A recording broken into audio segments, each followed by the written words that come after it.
En 2007, avec des amis, j'avais créé une association sur l'entrepreneuriat de jeunes et autres, qui a très bien marché à un moment donné.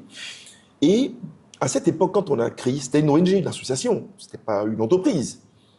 Et, et donc, quoi, il y a 20 ans environ, cette histoire. Quand on a commencé, on avait les hommes. Les gens étaient engagés, l'idée était claire dans la tête des gens, il fallait aider les autres, et c'était vraiment clair. Et les gens étaient engagés. On a fait de belles choses pour les jeunes, pour les gens défavorisés. Et puis on se plaignait, on disait, oh, on n'a pas d'argent, les gens ne nous financent pas, tout et tout. Et puis, chemin faisant, on a joué notre carte personnelle avec des amis, dirigeants, sociétés, et puis on a commencé à avoir des financements. Quand on a commencé à avoir des financements, on n'avait plus les hommes.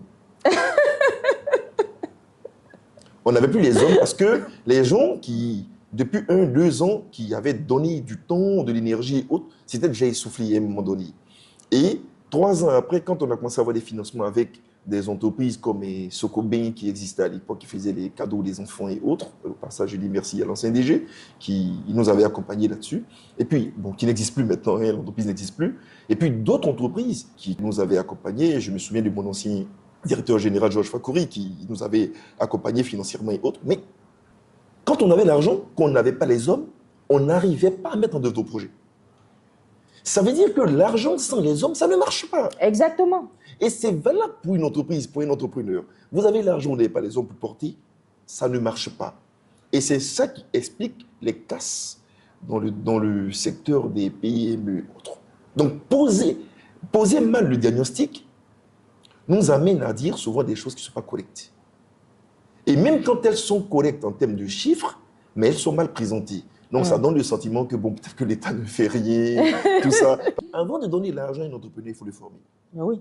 Il faut l'éduquer.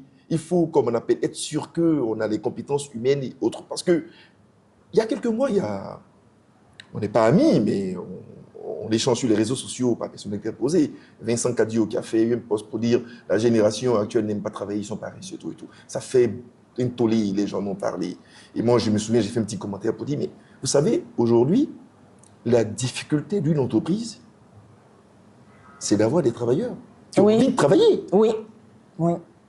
On a du mal aujourd'hui à garder et nos collaborateurs, sur le thème qu'on emploie, je n'aime pas trop le terme. Surtout à recruter. Hein. À recruter. Recruter, fidéliser.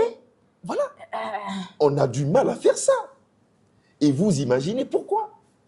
Parce qu'aujourd'hui, les gens veulent gagner de l'argent vite, tout de suite, là, maintenant. Les gens ne veulent pas travailler.